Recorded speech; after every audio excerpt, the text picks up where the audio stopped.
Please যারা পুরোটা দেখবে তারা থেকে যাও, আর যারা কেটে কেটে দেখবে, স্কিপ করে দেখবে তারা থেকো না। আমি পরিশ্রম করি তাদের জন্য যারা মন দিয়ে ছবি আঁকতে ভালোবাসে, তাদের মধ্যে প্যাশেন্স আছে, ডেডিকেশন আছে। নাকল কাজ করার জন্য লাফালাফি হুটোপাটা মারামারি করার দরকার নেই। তুলিতে বেশি করে রং নেবে, জলটা একটু কম নেবে, আর ব্রাশটাকে জোরে বসিয়ে মাথা দিক থেকে প্রেশার দিয়ে তুলে নেবে, তাহলেই হবে। বারবার বাড়িতে প্র্যাকটিস করবে, তারপর পেন্টিং ল্যান্ডস্কেপ ট্রাই করবে। প্রথমে আগে খালি পাতায় প্র্যাকটিস করে নারকেল গাছ করা। যদি শুধু নারকেল গাছের ভিডিও চাও, আমাকে আলাদা করে জানিয়ে শুধু নারকেল গাছের ভিডিও বানাবো। ব্যাকগ্রাউন্ডে যে গ্রিনটা দিচ্ছি সেটা একদম লাইট গ্রিন, কারণ ওটা আমার ফোকাল পয়েন্ট নয়, ওটা আমার সাবজেক্ট নয়। মেনলি আমি কাজ করব যেটা আমার সাবজেক্ট তার উপর। আমি শুধু বাড়িটাকে ভালো করে সুন্দর করে কেটে নিচ্ছি, তোমরাও এটা করবে। তোমরা সকলে কাজ করে করে পাঠাচ্ছ, আমার দেখে খুব ভালো লাগছে। শুধু মনে রেখো, এই সিম্পল ড্রয়িংগুলোকে বারবার ইগনোর করো না, সিরিয়াসলি নাও। একটা বছর টাইম দাও নিজেকে। এই বাড়ি, একটা গাছ, একটা তাল গাছ, একটা নারকেল গাছ, একটু পুকুর, এই তোমায় এগিয়ে নিয়ে যেতে সাহায্য করবে। আমি এইভাবেই শুরু করেছিলাম। আমি প্রথমে শহর, গাড়ি এইসব আঁকিনি, প্রথমে গ্রামের স্নিগ্ধ পরিবেশগুলোকে রেখেছি। তোমরাও এটা যারা বিশ্বাস করো তারা আমার সঙ্গে থেকো। এই সোশ্যাল মিডিয়ার যুগে চারিদিকে ভিডিও, সবাই ভিডিও বানাচ্ছে, সবাই শেখাচ্ছে। তার মানে তোমাকে বেছে নিতে হবে কোথায় তুমি শিখতে পারবে। আমি সবাইকে অ্যাপ্রিসিয়েট করি, যে যা কাজ করছে অ্যাপ্রিসিয়েট করছি, কিন্তু শেখার বেলায় কিন্তু আমাকে প্রপার জায়গা থেকে নিতে হবে। যদি আমার ভিডিও ভালো লাগে তাহলে শিখবে, না ভালো লাগলে শিখবে না। আরো অনেক জায়গা আছে।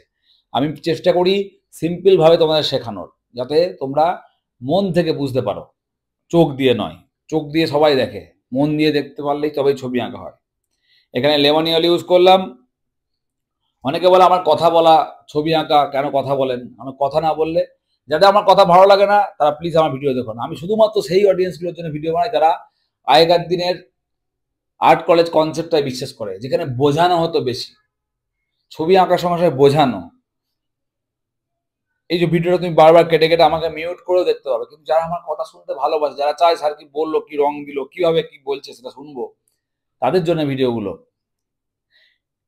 এই পর্যায়ে এসে আমি বাড়ির সামনে যে জমিটা করলাম সেখানে ডার্ক ব্রাউন দিয়ে কিছু পার্সপেক্টিভ লাইন ক্রিয়েট করলাম, যাতে করে আমাদের ফোকাল পয়েন্টটার দিকে আমি আরো ভালোভাবে ফোকাস করতে পারি। একদম সিম্পল সাধারণভাবে ছবি আঁকা, কোনো লুকোছুপি নেই। বাড়ির ছাদের ওপর, বাড়ির দেয়ালে যে লাইট ব্লু দিয়েছিলাম এখন ডার্ক ব্লু দিয়ে দিলাম শ্যাডোর জন্য। এর থেকে সহজ সরল ভিডিও নেই। আমি বলছি, ভিডিওটা যখন শেষ হবে তখন দেখবে ছবিটা কি দুর্ধর্ষ সুন্দর দেখতে লাগছে। ডার্ক ব্রাউন দিয়ে এই জায়গাটা করে দিলাম।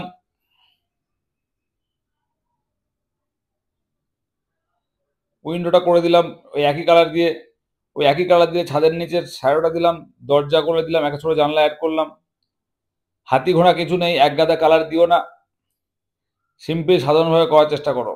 আমি বারবার বলছি, আমি শুধু তাদের জন্য ভিডিও বানাই যারা ধৈর্য ধরে আমার ভিডিও রোজ দেখে, যারা কমেন্ট করে, লাইক করে, যারা রেগুলার কাজ করে আমাকে পাঠায়। হাজারো ভিডিওর মধ্যে যারা আমাকে ভালোবাসে, আমার ভিডিও পছন্দ করে, আমি তাদের জন্য পরিশ্রমটা করছি। দিন রাত্রির পরিশ্রম করছি শুধু একটা ইউটিউব চ্যানেল বানানোর, যেখানে এসে মানুষ আর্ট কলেজের মতন করে আঁকাটা শিখতে পারবে। ঠিক যেমনভাবে আজ থেকে 25 বছর 30 বছর আগে আর্ট কলেজে আঁকা শেখাতো, আমি যেমনভাবে শুনেছি, যেমনভাবে দেখেছি, তোমাদেরকে ঠিক সেইভাবেই শেখাতে চাই। যে গল্পের মাধ্যমে, কথার মাধ্যমে, উদাহরণের মাধ্যমে ছবি আঁকা শেখানো। শুধুমাত্র একটা ছবি নিয়ে নিলাম, সেটাকে দেখে দেখে হুবহু কপি করলাম, ওটাই শুধু ছবি আঁকা নয়। যারা করছে তারা করছে, বাট ছবি আঁকা, painting, art, mainly fine arts, এখানে কিন্তু অনেক আলাদা। মনের সঙ্গে চোখের সঙ্গে ব্রেনের সংযোগ না হলে কোনোদিন ফাইন আর্টস হয় না। শুধু চোখ দিয়ে দেখে ছবি সবাই আঁকতে পারে, হুবহু মানুষ, গরু, ছাগল বা ভেড়া আঁকা। আর মন থেকে আঁকা, যে মন দিয়ে আমরা স্বপ্ন দেখি, চোখ বন্ধ থাকে কিন্তু মন আমাদের খোলা থাকে, স্মৃতি রোমন্থন করি। ঠিক সেরকমভাবেই ছবি আঁকার ক্ষেত্রেও চোখ বন্ধ করে অনেক সময় ছবি আঁকা যেতে পারে, তুমি মন থেকে ফিল করতে পারো। আমি সেটাই বিশ্বাস করি। জ্যাককে সকলে বলে জ্যাক কোথায়, আজকে জ্যাককে অ্যাড করে দিলাম। তোমরা সকলে ভিডিওটা বাড়িতে প্র্যাকটিস করবে, আমাকে পাঠাবে। আমি খুব খুশি হই তোমরা যখন এঁকে এঁকে আমায় পাঠাও এক এক করে। সবার কমেন্টের উত্তর হয়তো কখনো কখনো মিস করে যায়, কেউ কিছু মাইন্ড করবে না। আমি ঠিক সময় মতো সকলকে কমেন্ট করার চেষ্টা করি, যেভাবে আমি অন্যান্য প্ল্যাটফর্মে করি ঠিক সেভাবে এখানেও করা শুরু করেছি। আমি লাইভে আসবো বলে ভেবেছি, সপ্তাহে 1 দিন বা 2 দিন ইনস্টাগ্রাম লাইভ, যেখানে রং তুলি ব্রাশ পেপার নিয়ে আলোচনা হবে, সেখানেও তোমরা সঙ্গে থাকবে আমার। এখন আমি নর্মাল মোবাইলে ভিডিও করছি, ফিউচারে তোমরা সাপোর্ট করলে চ্যানেলটা যদি দাঁড়িয়ে যায় তাহলে পরে তোমাদের জন্য আরো ভিডিও নিয়ে আসবো, যেগুলো আরো ভালো সেটআপ দিয়ে করার চেষ্টা করব। একটা জিনিস মনে রেখো, ওয়াটার কালারের কোনো শর্টকাট হয় না। যারা ওয়াটার কালার নিয়ে বুজরুকি করে, যারা বলে ওয়াটার কালার খুব ইজি, আমি বলছি ওয়াটার কালার ইজি তখন হবে যখন তুমি ওয়াটার কালার শিখে যাবে। তার আগে যারা এগুলো বলে তাদেরকে অ্যাভয়েড করবে। যারা ব্যবসার জন্য ছবি আঁকা শেখায়, যারা মিথ্যে কথা বলে ছবি আঁকা শেখায়, তাদেরকে অ্যাভয়েড করবে। যারা আর্টকে ভালোবেসে ছাত্রছাত্রীদের কিছু দেওয়ার জন্য ছবি আঁকা শেখায়, তাদের সঙ্গে থাকবে। পুরো পৃথিবী জুড়ে এখন ব্যবসা চলছে, সেই ব্যবসা থেকে বেরিয়ে এসে আমাদের শুধু আর্টের সাধনা করতে হবে, তাহলেই আমরা এগোতে পারবো। সবাই ভালো থাকবে। ভালো লাগলে চ্যানেল সাবস্ক্রাইব করো আর ভিডিওটা শেয়ার করো। Thank you so much.